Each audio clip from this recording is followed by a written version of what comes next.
Shalom, rekan-rekan PKW dimanapun kita berada.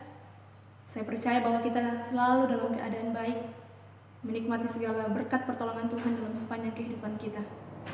Sekalipun sebagai wanita-wanita Kristen, seringkali tantangan dan pergumulan kehidupan kita hadapi dalam kehidupan kita. Firman Tuhan pada saat ini dari kitab Kejadian pasalnya yang ke-15 ayat 1 sampai ayatnya yang ke-6. Firman Tuhan. Kemudian datanglah firman Tuhan kepada Abram dalam suatu penglihatan. Janganlah takut Abram, akulah perisaimu, upahmu akan sangat besar. Abram menjawab, ya Tuhan Allah, apakah yang akan engkau berikan kepadaku? Karena aku akan meninggal dengan tidak mempunyai anak, dan yang akan mewarisi rumahku ialah Eliezer, orang Damsyik itu. Lagi kata Abram, engkau tidak memberikan kepadaku keturunan, sehingga seorang hambaku nanti menjadi ahli warisku. Tetapi datanglah firman Tuhan kepadanya demikian, orang ini tidak akan menjadi ahli warismu, melainkan anak kandungmu, dialah yang akan menjadi ahli warismu. Lalu Tuhan membawa Abram keluar serta berfirman, coba lihat ke langit, hitunglah bintang-bintang, jika engkau dapat menghitungnya. Maka firman-Nya kepadanya, demikianlah banyaknya nanti keturunanmu. Lalu percayalah Abram kepada Tuhan, maka Tuhan memperhitungkan hal itu kepadanya sebagai kebenaran. Tema perenungan kita pada saat ini adalah dari kekhawatiran kepada iman. Rekan-rekan PKW yang dikasihi oleh Tuhan, perihal kekhawatiran sudah menjadi hal yang lumrah dalam kalangan masyarakat, khususnya dalam kehidupan kekristenan. Semua orang pernah khawatir.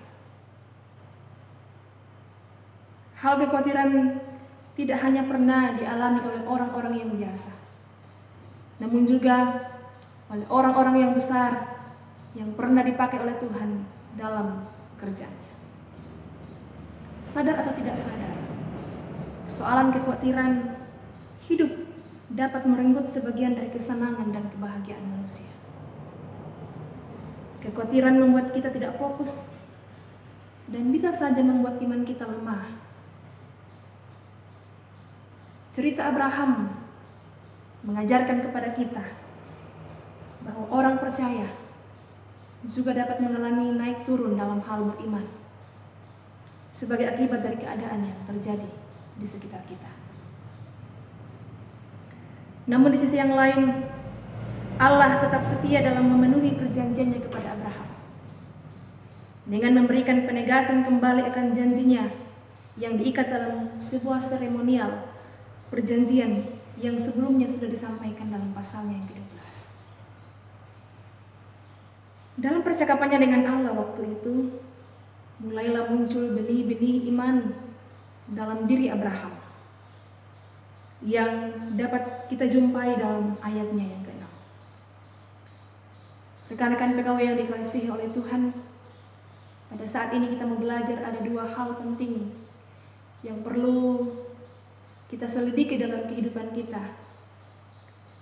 Hal yang sama juga dialami oleh Abraham, bahwasannya Abraham lemah yang diakibatkan oleh kekhawatirannya. Hal yang pertama adalah ketika kemampuan lebih rendah daripada kenyataan. Ternyata kekhawatiran Abraham muncul dari rasa kemampuan yang dimiliki lebih rendah daripada kenyataan yang terjadi. Itu kita bisa lihat pada ayatnya yang kedua. Ibu-ibu yang dikasihi oleh Tuhan, Abraham pada saat pertama kali dipanggil oleh Tuhan, dia sudah berusia yang ke-75 tahun. Dan sudah 10 tahun berlangsung, Allah tak kunjung menyatakan janjinya kepada Abraham. Abraham memandang umur dan fisik dirinya yang sudah tua, beserta dengan istrinya yaitu Sarai. Mengapa Abraham bertanya? Karena ia melihat kemampuan dirinya, dia melihat secara biologis karena tidak mungkin lagi ia memiliki seorang anak. Tuhan sebetulnya sedang memberikan sekolah iman sebelum ia menjadi bapa orang beriman. Tuhan mendidik Abraham yang tidak sabar dan mendidik Abraham yang selalu melihat ke dalam diri sebagai sebuah keterbatasan. Dan Allah ingin supaya Abraham dapat mengubah cara pandangnya, supaya ia tidak lagi melihat keterbatasan diri, termasuk usia yang sudah semakin tua, melainkan dan tidak lagi berpikir bahwa masalah itu lebih besar daripada kuasa Tuhan. Tuhan ingin mengajarkan kepada Abraham bahwa sekalipun usianya sudah tua, sekalipun dia terbatas, tetapi Abraham ingin belajar bahwa kuasa Tuhan lebih besar daripada segala kemampuan dirinya. Permasalahan terbesar manusia di sini adalah terlalu sering mengandalkan kekuatan mata dan kemampuan lahiriah. Ibu-ibu yang dikasihi oleh Tuhan, kita harus belajar beriman. Bukan hanya pada saat semua harus terjadi sesuai dengan keinginan kita, tetapi supaya kita dapat melihat penyertaan Tuhan yang melebihi segala keterbatasan dan kemampuan diri. Dan sebagaimana yang kita tahu bahwa Abraham baru mendapat Ishak pada umurnya yang ke-100 tahun. Ini berarti bahwa ada jarak 25 tahun lamanya dari sejak ketika ia pertama kali menerima janji itu dan setelah dia mendapatkan seorang keturunan. Ibu-ibu yang dikasihi oleh Tuhan, ketika kita menjadikan kemampuan kita sebagai patokan, maka kita bisa salah.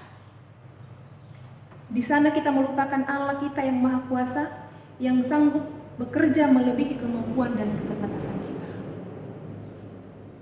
Bagaimana dengan kita saat ini?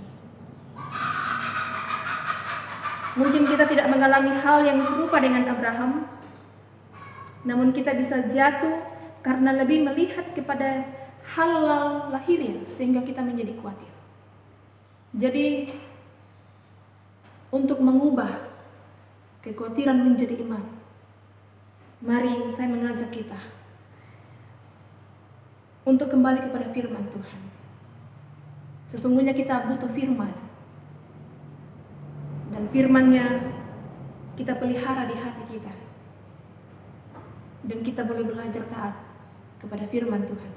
Dan saya percaya bahwa kita mampu mengubah kekhawatiran itu menjadi iman yang besar. Itu yang pertama. Dan yang kedua, hal yang membuat Abraham lemah, yang membuat dia khawatir adalah ragu untuk melangkah. Ragu untuk melangkah. Mari kita melihat pada ayatnya yang ke-8. Persoalan keraguan-raguan lagi-lagi adalah suatu barang lumrah yang sering terjadi dalam kehidupan kita. Perihal yang sama juga pernah dialami oleh Abraham sebagai orang yang besar. Ketika Allah berulang kali menyampaikan sesuatu janji kepadanya, Abraham seakan ragu karena Abraham belum melihat hasil akhir. Dan sebetulnya sungguh manusiawi jika Abraham dan baik kita menjadi ragu ketika apa yang Tuhan janjikan tak kunjung nyata dalam kehidupan kita.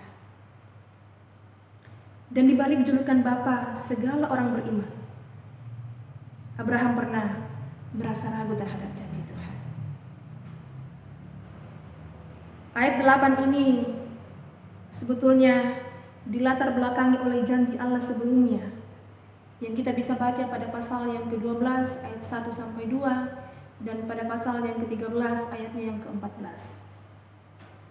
Dan untuk kesekian kalinya Abraham mempertanyakan lagi janji itu kepada Allah.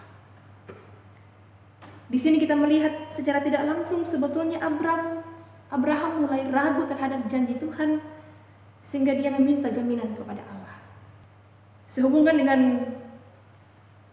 perihal perintah Allah dari ayat-ayat sesudahnya, dalam ayat yang ke-9 dan ayat sampai 21, Allah ingin menyingkapkan bahwa bukan jaminan yang Allah siapkan, melainkan penyertaan Tuhan sebelum janji itu nyata. Ibu-ibu yang dikasihi oleh Tuhan, sebagai manusia, kadang-kala kita hanya membutuhkan bukti yang nyata, bukti yang lengkap dan konkret. Namun di sini Allah mengajarkan bahwa jaminan yang diberikan Allah sebelum Dia memberikan janjinya kepada kita itu tidak bersifat langsung, melainkan dalam proses waktu Tuhan. Maksudnya adalah bahwa seringkali dalam keraguan-raguan kita terhadap janji Allah tidak secara langsung memberikan bukti atau jaminan. Tetapi Allah ingin kita belajar beriman sepenuhnya. Dan Allah bekerja dalam proses waktunya, kairosnya Tuhan. Ingat bahwa iman itu tidak tergantung pada bukti atau penglihatan, tetapi firman Allah. Dalam kitab Roma pasalnya yang ke-10 ayat 17, iman timbul dari pendengaran dan pendengaran oleh firman Kristus. Jadi ibu-ibu yang dikasihi oleh Tuhan, kiranya dua hal ini, hal yang dapat membuat kita khawatir, kita boleh kalahkan kalau kita senantiasa belajar dan kembali kepada firman Tuhan dalam kehidupan kita. Kita taat pada janjinya melalui firman Tuhan yang kita dengarkan dan kita baca setiap hari. Amin.